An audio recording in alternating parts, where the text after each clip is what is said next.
بسم اللہ الرحمن الرحیم۔ آج یہ ایک میں سچا واقعہ ہے جو ایک مسلمان مرد اور عورت کے درمیان نکاح کا واقعہ ہے۔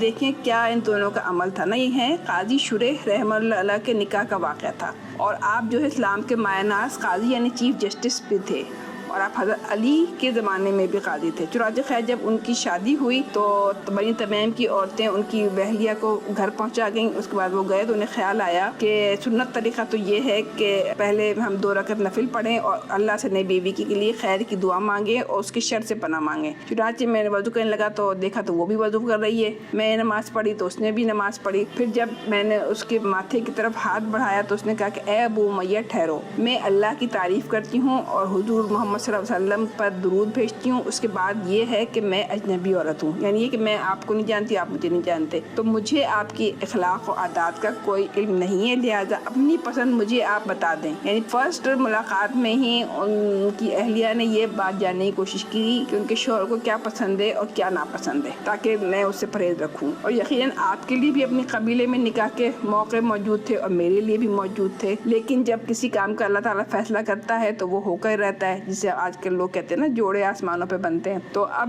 میرے ساتھ آپ وہی معاملہ کریں جس کو اللہ تعالیٰ نے آپ کو حکم دیا ہے، یا تو اچھے طریقے سے مجھے اپنے پاس رکھیں یا حسن سلوک کے ساتھ چھوڑ دیں۔ تو قاضی شریح نے بھی ان سے یہی کہا کہ میں اللہ کی مدد چاہتا ہوں اور رسول صلی اللہ علیہ وسلم پر درود بھیجتا ہوں۔ اس کے بعد یہ کہ آپ نے ایک ایسی بات کہی ہے، اگر آپ اس کے بعد قائم رہیں تو یہ میرے لیے بڑی خوش دلی کی بات ہوگی، اور اگر آپ نے اس کو چھوڑ دیا تو آپ کو یہی کام آپ کے خلاف دلیل ہوگا۔ پھر انہوں نے بتا دیا مجھے کیا باتیں، کیا کام، کیا چیزیں پسند ہیں اور کیا چیز پسند ہے ناپسند ہے، اور ساتھ ہی یہ بھی کہہ دیا آپ میری طرف سے کوئی بھلائی دیکھیں تو اسے پھیلائیں، یعنی میری کوئی اچھی باتیں ہوں تو وہ آپ اس کو اسپریڈ کریں، یعنی شوہر کی اچھی باتیں چاہیے کہ بیوی کو اسپریڈ کرے، اور اگر کوئی برائی دیکھیں تو اس کی پردہ پوشی کرنا۔ اس کا کیا مطلب ہے؟ یہ نہیں کہ بیوی جا کے میں اپنے شوہر کی برائیاں بیان کرے۔ اچھا پھر اس بین کی نے ڈالا کہ میرے گھر والوں کی ملاقات کے بارے میں آپ کی پسند کیا ہوگی؟ تو قاضی شریح نے کہا بس میں یہ چاہتا ہوں کہ میرے سسرال والے مجھے کوفت میں نہ ڈال دیں۔ پھر میں نے پوچھا کہ آپ کے ہمسائے، آپ کے کون سے ہمسائے ایسے ہیں جن کا آپ گھر آنا پسند کرتے ہیں تاکہ میں ان کو آنے دوں، اور کون سے ایسے ہیں جن کا آنا آپ کو پسند نہیں تاکہ میں بھی ان کو ناپسند ہی رکھوں؟ تو یہ بھی انہوں نے بتا دیا۔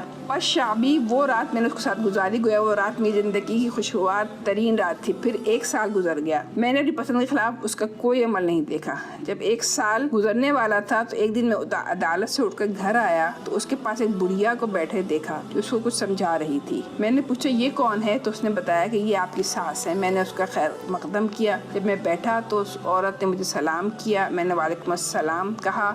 ان کی ساس نے ان سے پوچھا آپ نے اپنی بیوی کو کیسا پایا؟ تو میں نے کہا بہت ہی اچھی بیوی ہے اور بہت ہی خیر خواہ رفیقہ ہے، آپ نے ان کی بہترین تربیت کی ہے۔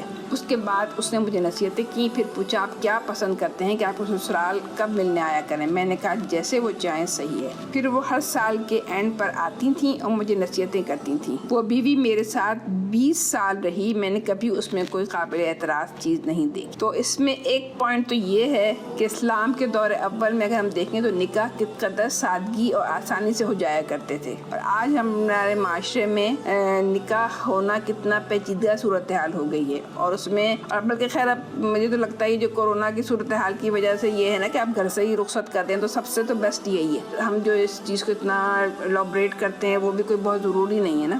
دوسری بات یہ ہے کہ نکاح کے بعد طلاق اگرچہ کہ برا عمل نہیں ہے، لیکن اگر دونوں میں آپس میں گزارا نہیں ہو رہا ہو تو پھر اس کو طلاق میں بھی کوئی آڑ نہیں ہے، لیکن دونوں کے لیے ضروری ہے کہ قرآن کے مطابق عمل کریں، اور شوہر کے لیے ضروری بیوی کو اچھی طرح رکھیں۔